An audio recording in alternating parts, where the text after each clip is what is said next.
Hello everybody, welcome back to the channel. This is Tad here for another video, and this one's a real special video. I have a guest star, Wilbur Wallis, who has been around the game for quite a while and is also running for the PDGA Board of Directors. So we're going to play a few holes here. I'm going to ask him some questions, get to know him a little bit, let you guys get to know him as well. So here we go. All right, everybody. So it turns out it was pretty windy while we were trying to film the interview. So we're just going to do a voiceover here of some of the footage from our round. So I got Wilbur over here right now. My first question for you, Wilbur, is just how did you get into disc golf in the first place? Well, I suppose it goes back even farther than disc golf. I started throwing Frisbees in the late 60s, early 70s when I was 7, 8, 9 years old. First time I threw at baskets was 86 at Bradley Park.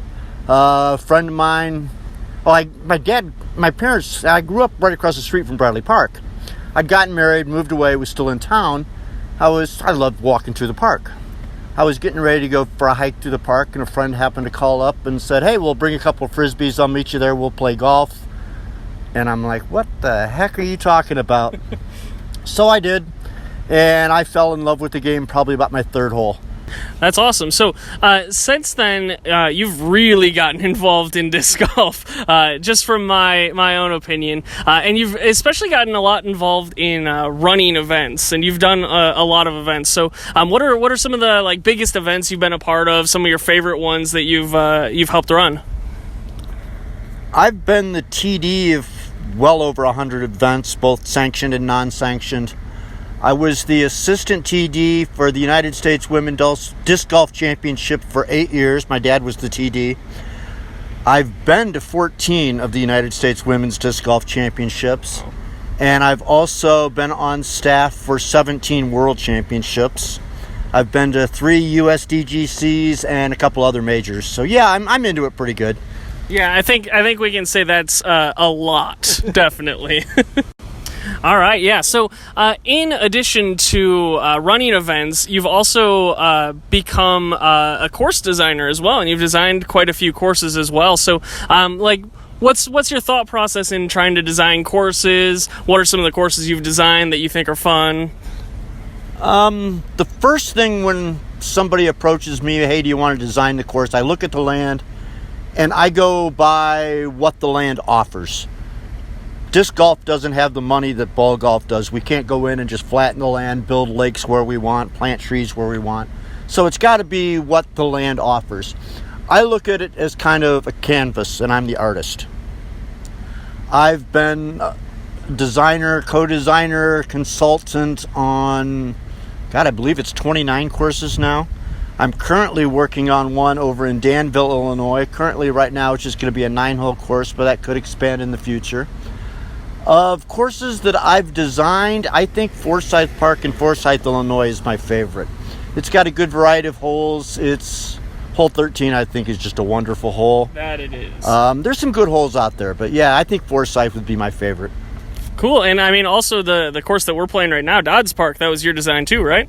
Yes, it's my design. I was handcuffed a lot on this course. I thought it had much better potential than it actually is. Over past hole 3, I wanted to cross the street and do 3 or 4 holes over there. They wouldn't let me do that, so they didn't think we were adults enough to cross the road, I guess. But so that constricted and tightened up some of the other holes, which I wasn't a big fan of, but it's still a decent course. Yeah, I still definitely have fun. I play frequently out here. So in addition to running events and designing courses, you've also been pretty involved in at least 2 separate clubs that I'm aware of. So what are some of the different roles that you've had in disc golf clubs throughout your career here? I still am a member of the Peoria Frisbee Club. I've been a member of that club since about 92, 93. I've had every position on their board except treasurer.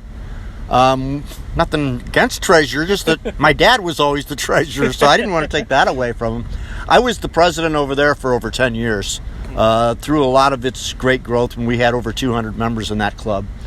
I'm the founder and president of the club here in Champaign. And my whole goal of the club is just to get more local people playing. So So talking about that and talking about getting more local people playing, what do you view as some of the best ways that we can grow the sport and we can try and get more people playing disc golf? One of the things our club's got a Facebook page. We've gotten, especially surprisingly, with the COVID virus, we've gotten a lot of new interest in players. It's one of the few things that you could do during the COVID. So having the Facebook page helped. Gave people an outlet. Where do we look? They can just search disc golf in Champaign and it comes up. One of the other things we do, we've got club business cards. I see people out and I hand them the card. It gives them information on what we do, where to find us on Facebook. Especially with the business card, you don't have to spend a lot of time talking to people. Here's our card. Have a nice day.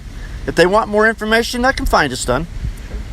Sure. I've also heard you talk a lot about getting disc golf into schools and getting kids involved. So first off, how do you go about trying to do that, and what are some of the ways that you have tried to do this? I've done various clinics, classes, if you will, at schools and for Boy Scout troops, things like that. I would love to see the PDGA team up with manufacturers to at least do like a 4 or 6 week session every year for all students, just to introduce them to the sport. If people don't know about the sport, they're not going to play. If they're introduced, when I was in school, we had 6 weeks of football, 6 weeks of basketball, 6 weeks of volleyball, 6 weeks of bowling. Why can't we have 6 weeks of disc golf? All it takes is a portable basket and a few discs. It's really cheap. And yeah, you want to do that in every school from, say, junior high up. Yeah, it takes a little bit of money, but I think that's something that could be done. All right, great. So another thing related to growing the sport that's come up a lot recently is just getting more diverse populations involved in disc golf. We've been trying to get women involved for a long time, and you've been a big part of that. So how have you tried to get women involved? How do you see the PDGA, or what do you think the PDGA could do to get women involved? And then also a more diverse player group. What are some of the ways you think the PDGA could do that? Again, I think getting it into schools would be a big start. The more people that are exposed and know what the sport is, the better chance you have somebody of taking it up and playing it. Me, I've been a strong supporter of women's disc golf. Look how many United States Women's Championships I've been to. I'm a strong supporter of women. As far as the other minorities, I don't think that I've seen any discrimination by the PDGA or by disc golfers. Doesn't mean it's not there. I just haven't seen it. I hope it's not there. But to get more people involved, you just got to get more people aware of the sport. Putting it in schools will help. The bigger YouTube presence and things like that we have now is definitely helping also. The more people that are exposed to it, the more people will play. All right, so just a couple more questions here. First off, has been a controversial topic, at least from my view, and that is putting. Do you think putting is too hard, too easy? Do you think it needs to change? Should the circle change? Should baskets change? What's some of your thoughts on that one? Real good question. Everybody compares ball golf to disc golf. The big disparity I see is putting. Ball golf putting is a lot harder than disc golf putting. There's not as much drama once you get inside 10 feet in disc golf. To get more of that drama, there's several ways we could go about that. Maybe shrinking the basket a little bit, not just height, but diameter also. 10% maybe, I don't know, I'd have to look. I'm also would entertain the idea of maybe some deflection device on the basket where a certain side of the basket you can't enter from. I know it's against the PDGA standard, technical standards right now, that would have to be changed.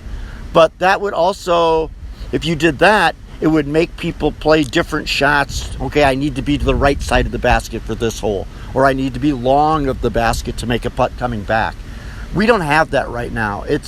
In ball golf, you've got the undulating greens. We don't have any of that. So something like that might help.